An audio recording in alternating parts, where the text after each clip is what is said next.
O, lasa tayo yung for each loop na tayo. Burahin ko lang to. Lagay ko dito for each loop. Ngayon, ano tong for each loop? Yung for each loop is ginagamit siya for iterating ng arrays. Or isipin nyo, tinatraverse yung array. At tong collections na to, hindi ko pa natuturo to, pero basically, isipin nyo lang na other version siya ng arrays. Yun lang muna ang isipin nyo ngayon kasi baka medyo nababother kayo kapag nababasa nyo yung collections. Yun na lang muna ang isipin nyo. So, tulad ng sa do while loop, hawig siya sa while loop, no? May similarities sila. Dito sa for each loop natin, medyo hawig din siya sa for loop natin. So, medyo may similarities din sila. So, ilagay natin yung syntax natin dito sa multi-line comment. So, for, okay, so medyo pares pa sila.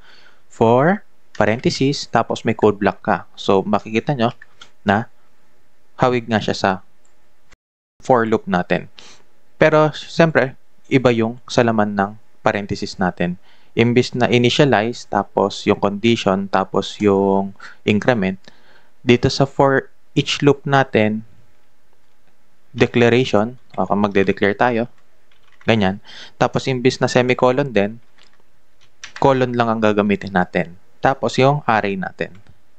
So, yan yung syntax ng for each loop natin. O, mag-example na tayo. Siguro, lagay ko dito, int. Siyempre, kapag array, meron tayong bracket. My chosen numbers equals, tapos may curly braces ka. Sa curly braces, ilalagay natin yung mga numbers natin. Siguro, lagay ko 5, 10,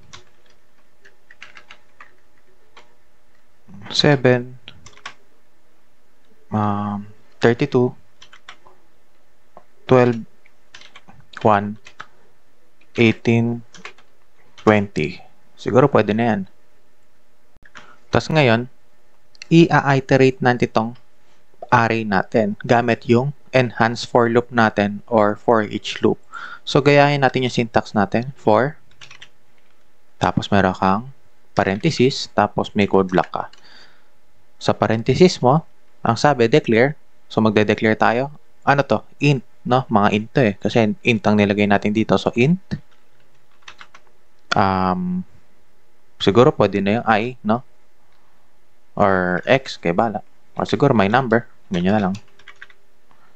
Tapos, colon. Tapos, yung pangalan ng array mo. So, my chosen number. Tapos, dito, ipiprint natin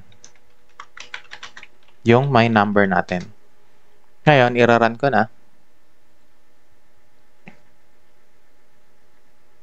Oh, nag-traverse siya. In-iterate niya yung array natin. So, 5, 10, 7, 32, 12, 1, 18, 20. Ayan na. Pwede din naman mag-ano sa string.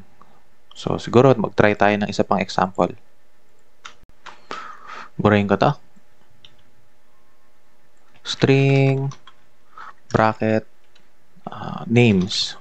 Wag naman names. Siguro, ano na lang, objects or things. Kasi lagi naman names eh. So, maglagay tayo dito ng mga object. Pencil, plastic. Tama naman pala. Notebook, towel, chair, tapos siguro phone. Ano pa ba? So, siguro pwede na yan. Ngayon, palitan natin to. Yung sa declare natin ng string. Tapos, lagay natin dito my things. Or, sige, pwede na yung my things. Tapos dito, yung pangalan ng array natin. Things. Or my thing na lang. Ayan, single. Tapos ito yung plural. Tapos, papalitan natin to ng my thing. Ngayon, iraran ko na. Pencil, plastic, notebook, towel, chair, phone. So, yun lang naman ang purpose ng for each loop, no? Sa pag-iterate lang ng arrays. Siguro kung meron kayong nakitang ibang purpose niyan, sabihin niyo sa akin, no? Matutuwa ako pag nakita kong may ibang purpose yan. Pero ang alam ko kasi, pag-iterate lang talaga nagagawa niyan eh. So, siguro hanggang dito na lang tayo sa video na to. Mabilis lang, no? So, kita-kits tayo sa susunod na video.